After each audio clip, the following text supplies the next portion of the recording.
Le Conseil fédéral de l'Union valdôtaine s'est réuni le lundi 12 mars dernier à Car.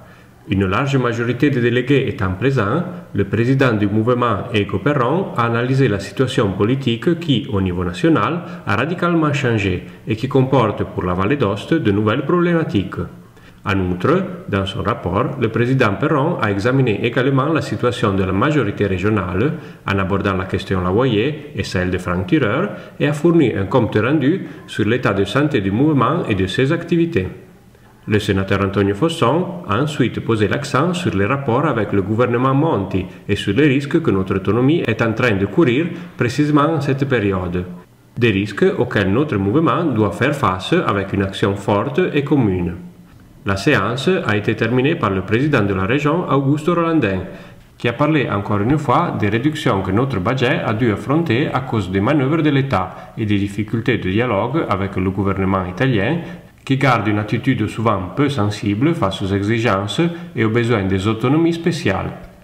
L'Union valdôtaine est et veut être un mouvement qui discute à son intérieur. Dans ce sens, vont toutes les initiatives telles que celle de rencontrer les présidents des sections sur le territoire et également celle de convoquer nos organes, comme par exemple notre organe politique, le Conseil fédéral. Une importante réunion qui nous a permis de faire une panoramique assez approfondie de l'état de santé du mouvement en analysant les rapports et le travail des sections, de nos sections sur le territoire, en analysant la situation politique régionale, donc les rapports avec les alliés, l'état de santé de la majorité qui gouverne la région et les communes d'Aoste, qui est un état de santé, je dirais, bon, avec des moments de confrontation et de discussion, mais également avec une idée commune d'affronter les problèmes et les résoudre en faveur des Valdôtains. Nous avons eu même l'occasion d'affronter certaines questions, les démissions récentes de l'assesseur Lavoyer et la question qui s'est déroulée au Conseil de la Vallée des Francs-Tireurs. Et après, une panoramique, je crois, approfondie, c'était un peu le sens politique de la réunion, d'examen, d'analyse des rapports avec le gouvernement italien.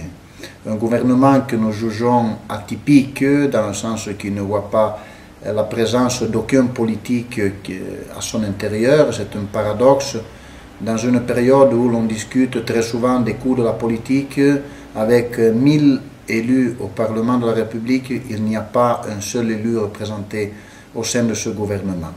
Après une période positive, dans le sens que notre mouvement a eu une attitude, je dirais, de bon sens en votant ce gouvernement, nous avons constaté malheureusement que le dialogue est difficile, qu'il y a, sinon pas une aversité, quand même une insensibilité aux rapports et aux situations des autonomies spéciales. Donc dans ce sens, le Conseil fédéral a demandé un engagement supplémentaire au mouvement, à ses élus, afin qu'ils continuent à travailler pour la défense de notre autonomie et pour la sauvegarde de nos spécificités.